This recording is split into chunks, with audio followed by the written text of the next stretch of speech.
Hai guys, jumpa lagi. Kali ini kita akan menyimak video mengenai kegiatan Dewan Bahasa dan Pustaka di Malaysia. Kalau di Indonesia namanya adalah Badan Bahasa. Sepertinya ada yang menarik, yuk kita simak ya.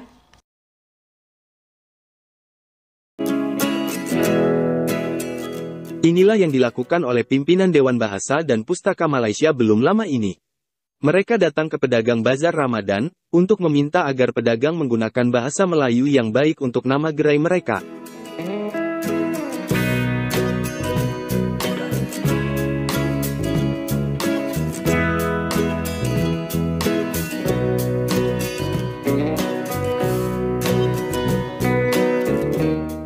Kita bagi kelonggaran, kebenaran kepada mana-mana pihak untuk menamakan premisnya.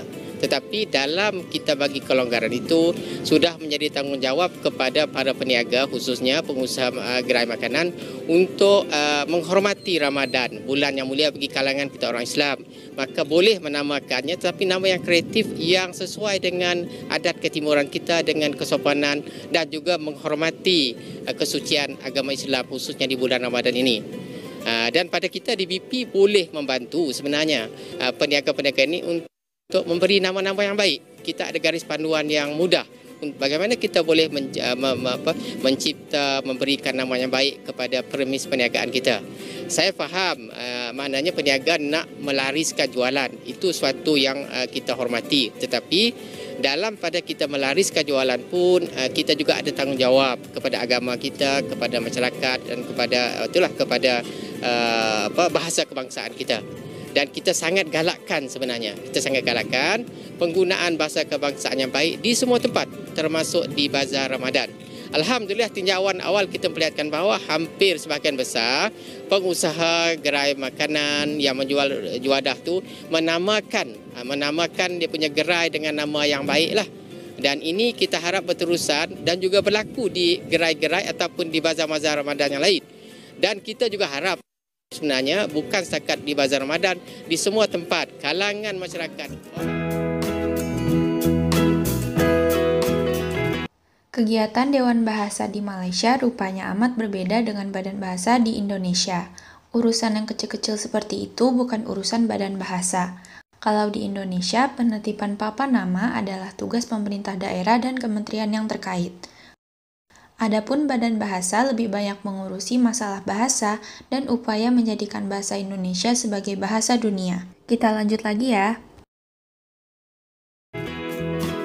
Kegiatan tadi amat menarik, karena sebelumnya Malaysia bermimpi muluk-muluk, ingin menjadikan bahasa Melayu sebagai bahasa ASEAN. Mimpi itu belum bisa diwujudkan hingga Ismail Sabri turun dari Perdana Menteri. Dewan Bahasa juga akan diperkasakan dan akan dipindah. Kerana Akta Dewan Bahasa tidak mampu untuk menguatkuasakan akta ataupun menguatkuasakan bahasa Melayu.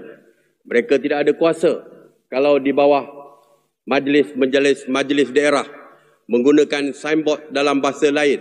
Pelajar-pelajar asing yang belajar di negara kita mesti mempelajari bahasa Melayu.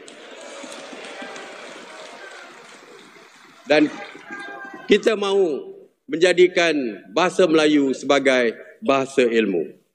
Tuan-tuan dan puan, untuk pengetahuan semua, lebih daripada 300 juta penduduk di ASEAN ini menggunakan bahasa Melayu sebagai bahasa pertuturan. Dan bahasa Melayu merupakan bahasa yang ketujuh di dunia dari segi jumlah penuturnya. Dan kita tidak menggunakan bahasa yang ketujuh dalam dunia jumlah penuturnya, tapi masih lagi malu dan berasa janggal untuk berbahasa Melayu. Cita-cita saya adalah untuk menjadikan bahasa Melayu sebagai bahasa kedua ASEAN ini. Katanya UMNO Bahasa Melayu memang selalu jadi masalah di Malaysia karena kurang bermartabat.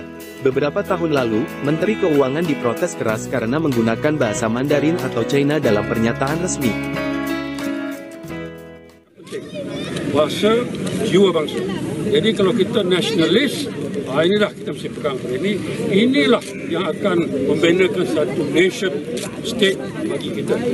Jadi kalau menteri melanggar ini, khususnya menteri, jadi itu satu perkara yang harus ditentanglah.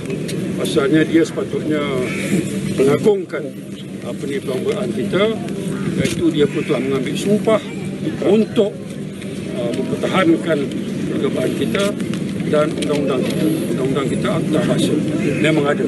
Jadi itu satu kesilapan kata Tun Mahathir pun apa yang buat satu kesilapan, tapi nampaknya dia bergil.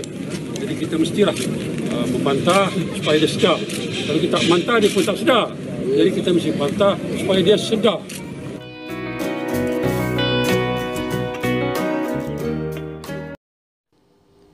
Ternyata masih banyak persoalan mengenai bahasa Melayu di Malaysia. Kita kadang juga heran, dulu ada pemimpin Malaysia yang ingin menjadikan bahasa Melayu sebagai bahasa ASEAN.